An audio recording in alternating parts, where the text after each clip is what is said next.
Hello everyone, how are you doing? I hope you guys are having a fantastic day. So in this tutorial I'm going to show you how to blur background of your images in Adobe Photoshop. So without any further ado, let's get into it.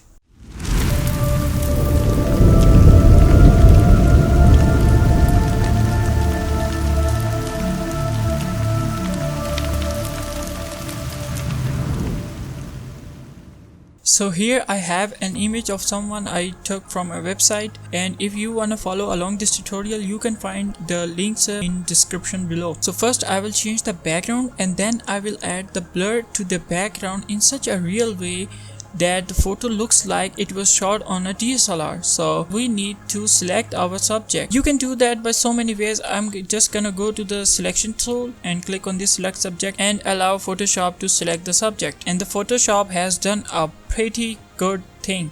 Now to separate the subject from the background, just simply click on it, right click and go to layer via copy. This will make another layer. As you can see here, the background is now gone. Here I have a background.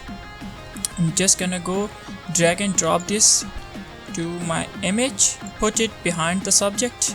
Okay, so before transforming the background we need to first convert the layer to smart object. Why are we doing this? I will tell you later in the video, but first select this as a smart object. Now press Ctrl and T to transform the background, and once you are satisfied with that, press enter. So here comes the important thing, the blur. How to add the blur to the image. Select the background layer, go to the filter, go to the blur and Gaussian blur. You can also go for the blur gallery and field blur, but I'm gonna go with the Gaussian blur, and select a value which you like the best. That's okay for me. Hit OK. Now you will see there is a smart filter mask and there is Gaussian blur. You remember I told you to convert the layer to smart object. This is the benefit of that. You can change the Gaussian blur anytime, anywhere you want in your image. That's the advantage of converting the layer to smart object, or you can just simply go to the filter and convert your layer to smart filters. That should do the same thing. But this is not looking real.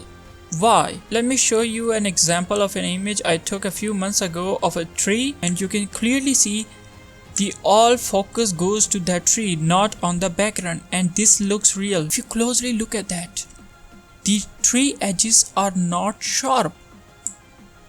This is the reason.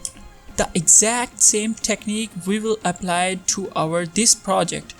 What you can do is go to the subject layer, convert this layer to smart object, or you just go to filter and convert it for smart filters.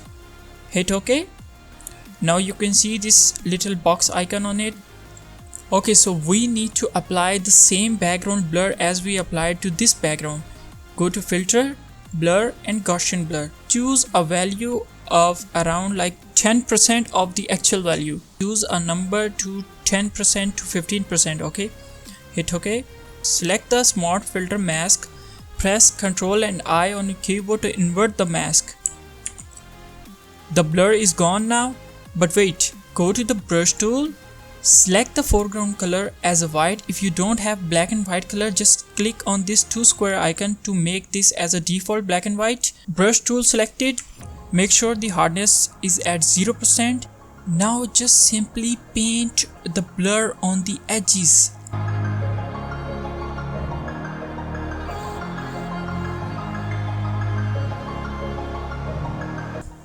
And there you go. Now this is looking much more real. Let me show you the before.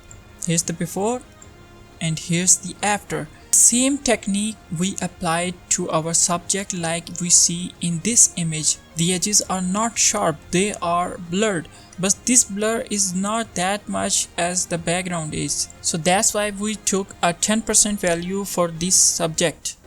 And that's it. That's how you can change the background and also blur them for your images with the help of Photoshop. So I hope you liked this tutorial. Make sure to subscribe the channel for more amazing and awesome stuff about Photoshop and Premiere Pro. So I will see you in the next video. Till then, take care. Goodbye.